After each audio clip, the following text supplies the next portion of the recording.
तो साथियों, जय हिंद, जय भारत। मैं मदन लाल आज़ाद, संस्थापक संयोजक ठगी पीड़ित जमाकर्ता परिवार और all India bike board taxi union. आज दिनांक 6 अगस्त 2024 को आपके समक्ष प्रस्तुत हूँ राजधानी दिल्ली से। कुछ बड़ी खबरें, विशेष बातें आप सबको बताने के लिए पूरा वीडियो ध्यान से सुन लेंगे तमाम साथी, ताकि आपकी समझ में एक एक बात आ सके। चूँकि बहुत ज़रूरी और महत्वपूर्ण चर्चा बातें मैं आप सबको बताने जा रहा हूं आपके भुगतान के संदर्भ में साथियों। बहुत बड़ी बात हो चुकी है, बड़ा बदलाव आ चुका है और निश्चित रूप से आप सबका भुगतान होगा। हिंदुस्तान ठग मुक्त बेईमान रहित राष्ट्र राज्य के रूप में स्थापित होगा। तो पूरा वीडियो ध्यान से सुनेंगे एक एक शब्द को। जिन साथियों ने अभी तक हमारे YouTube चैनल को सब्सक्राइब नहीं किया है वो इसे सब्सक्राइब कर लेंगे।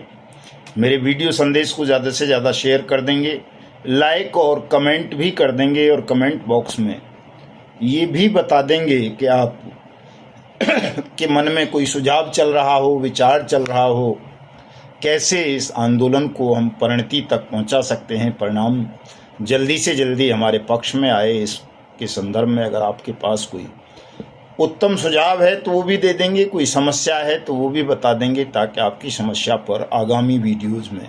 चर्चा की जा सके और उस पर वीडियो बनाए जा सकें। तो साथियों, चूँकि सबसे बड़ी खबर तो इस वक्त असहयोग आंदोलन बन गया है और इस असहयोग आंदोलन की घोषणा हमने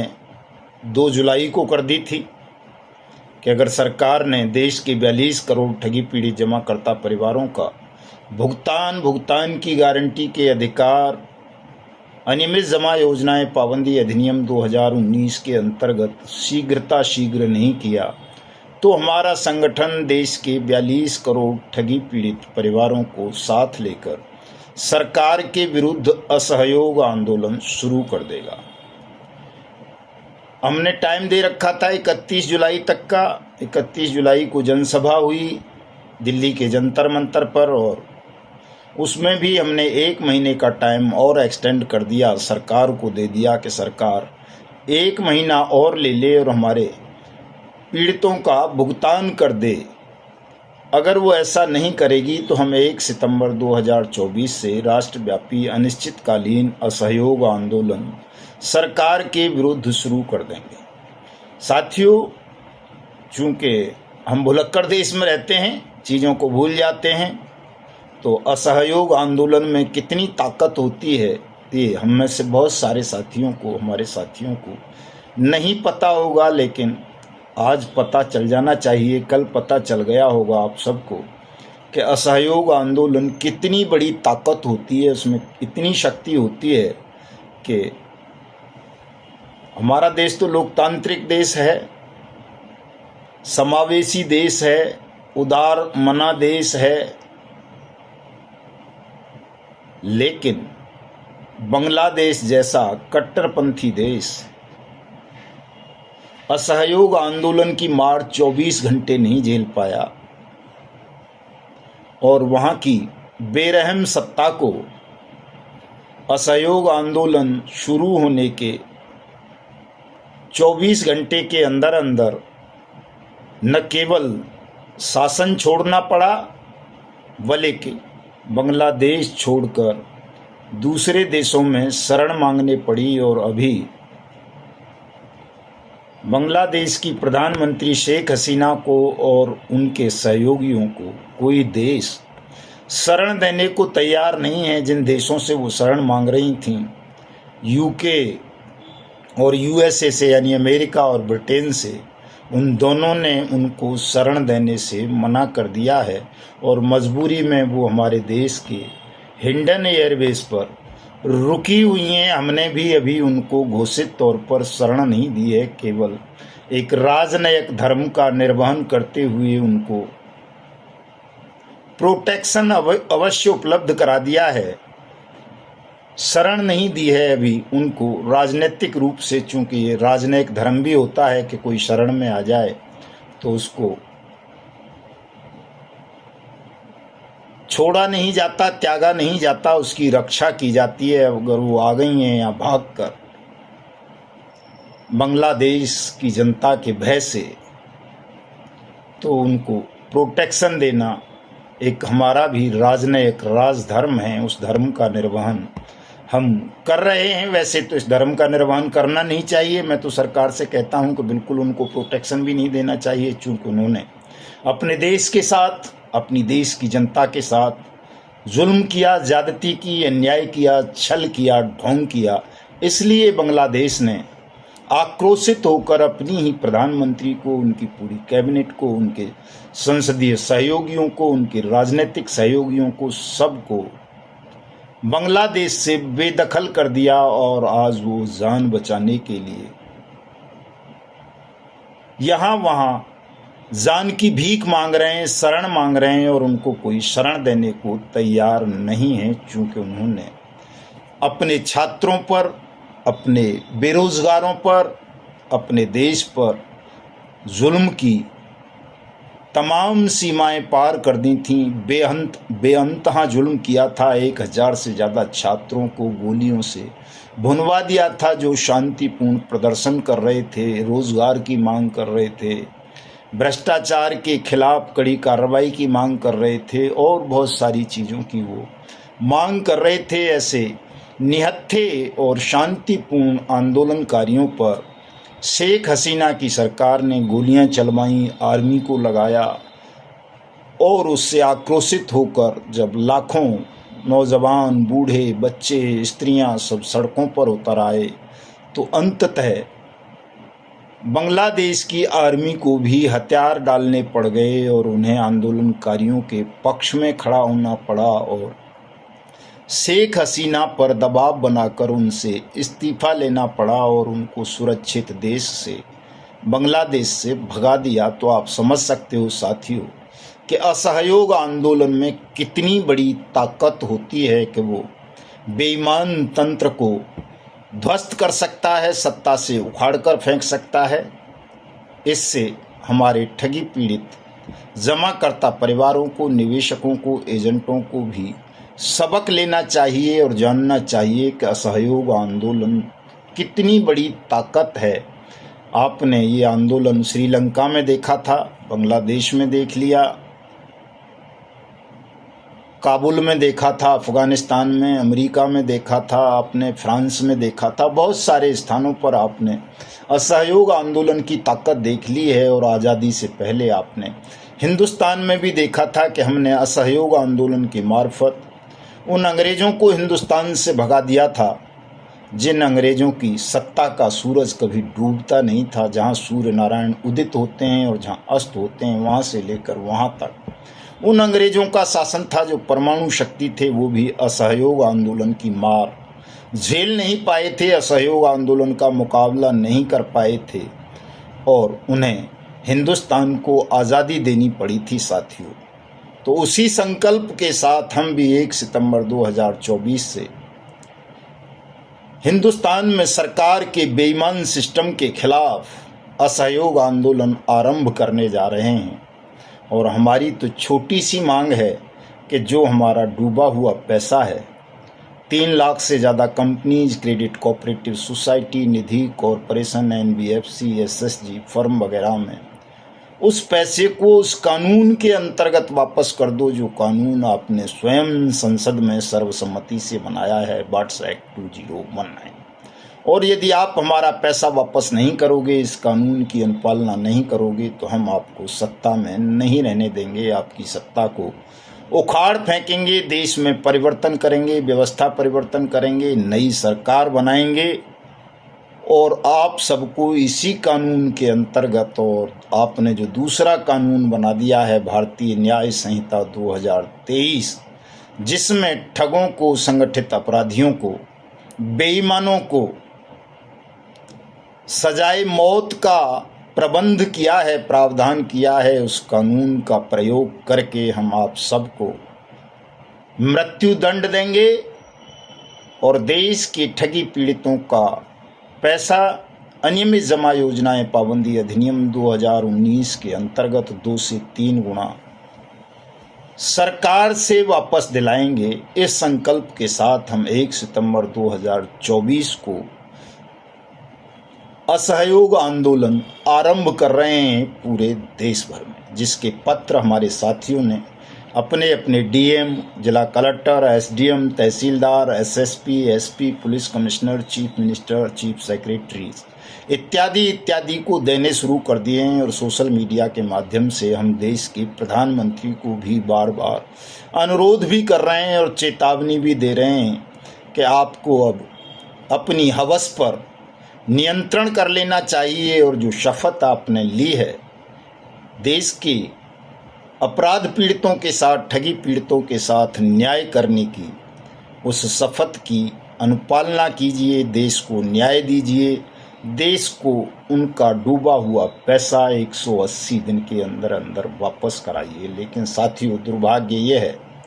कि शायद शनिदेव बैठ गए इनके सिर पर, आज भी वो अपने न्यायिक कर्तव्यों का निर्वहन नहीं कर रहे। बट्स एक्ट 2019 का नाम तक लेने से देश का प्रधानमंत्री, नेता विपक्ष, राष्ट्रपति, तमाम सांसद, विधायक डर रहे हैं, खौफजदा हैं कि अगर इस एक्ट का हमने नाम ले लिया तो इसको प्रयोग में लाना पड़ेगा, और इसका प्रयोग हुआ तो हम और हमारे तमाम सहयोगी जेलों में बैठ के सरकार चलानी पड़ेगी, सदन खाली हो जाएंगे। साथियों, ये इतना मारक कानून है। साथियों, आप इस कानून का इतिहास यूट्यूब पर और गूगल पर सर्च कर सकते हैं कि इस कानून को क्यों और किस लिए बनाया था, और उस उद्देश्य में अगर ये कानून विफल रह गया है तो केवल इसलिए कि इस कानून को बन जाने के बाद सरकार की, संसद की समझ में आया कि ये तो उन्होंने अपने गले में मौत का फंदा डाल लिया है, क्योंकि हम तो सभी ठग हैं और ठग मुक्त भारत का निर्माण अगर हो गया तो हम कहाँ सदनों में होंगे, जेलों के सींखचों के पीछे रहना पड़ेगा। तो साथियों,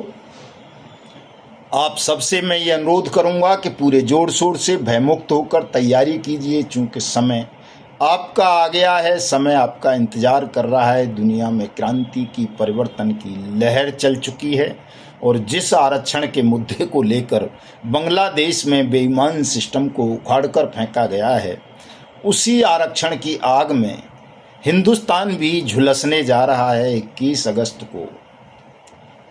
सुप्रीम कोर्ट के एक बहुत मानवीय दृष्टिकोण वाले फैसले का विरोध देश में वो शक्तियां करने जा रही हैं जिनका सही मायनों में न न्यायपालिका में विश्वास है, न देश के संविधान में, न कानून में।